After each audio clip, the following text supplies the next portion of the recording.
কিন্তু আমরা সবাই সেটা জানি না। প্রকাশ্যেও আছে অনেকে অনেক করে চেপে রেখেছে।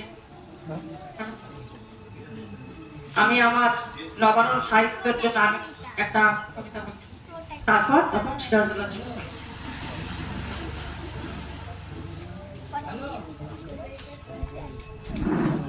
এই যে নবান্ন সাহিত্য, এটা ধরে আছেন আমার ভাই এবং আমার আব্বা এটা করেছিলেন, সেজন্য সেটাকে আমরা মাথায় রাখছি, অনেক এগিয়ে গেছে এটা। নবারুণ পত্রিকা। বাইরে প্রচন্ড রোদ্দুর, ঘুমিয়েছিলাম হাত পাখার শীতল ছায়ায়, বৃষ্টির গান শুনে, গাছ ফুলের ঘ্রাণ, হেমন্তের ডিম মেখে, লেপ মুড়ি দিয়ে নলেন গুড়ের গন্ধে বিভোর হয়ে ঘিরে বেড়ে উঠেছি শীতল গর্ভ গুহায়। তারপর বসন্তের আবির মেখে জেগে উঠলাম বর্ণিল বিনাশে, প্রিয়জনদের হাত ধরে বেড়ে উঠেছি যখন, চারপাশে অক্ষরের উল্লাস, সে সব রেখে এক ফাল্গুনে জন্মদাতা মানে সৈয়দ আহসান চলে গেলেন পরিজাত দেশে। সেদিন থেকে ইট চাপা ঘাসের মতো আমার অনাথ দিন যাপন। তারপর অনেকগুলো বসন্ত পার করে একদিন দেখি ইট সরিয়ে কোমল একটি হাত, মানে সৈয়দ শেষ মোহাম্মদ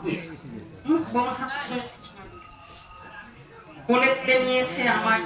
এখন আমাকে ঘিরে নরম আলোর প্রীতি, শব্দের সব ভালো আছে, এ আমার জন্মদাতা, তুমিও ভালো থেকো সাদা ফুলের দেশে।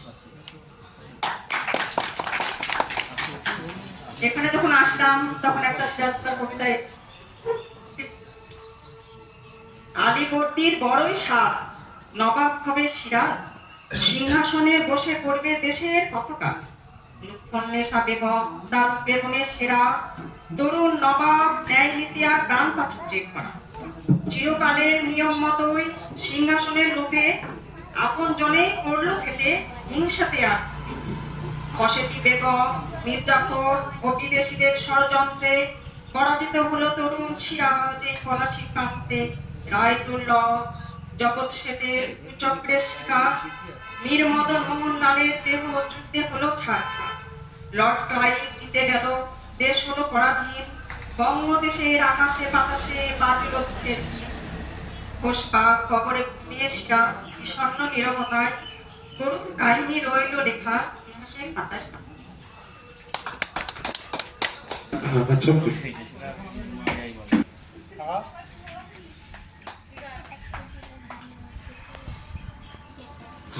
শাহ আলম মুর্তজা, রিকি মন্ডল তিনি উপস্থিত আছেন মঞ্চে, এবং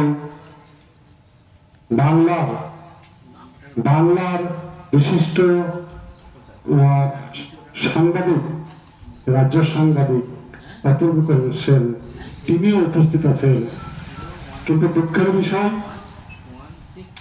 1 মাস আগে থেকে আমাদেরকে কথা দিয়েও আজকে আসতে পারলেন না। আমাদের মুর্শিদাবাদের ভূমিপুত্র, আমাদের গর্ব, আনন্দের বাজার পত্রিকার বলিষ্ঠ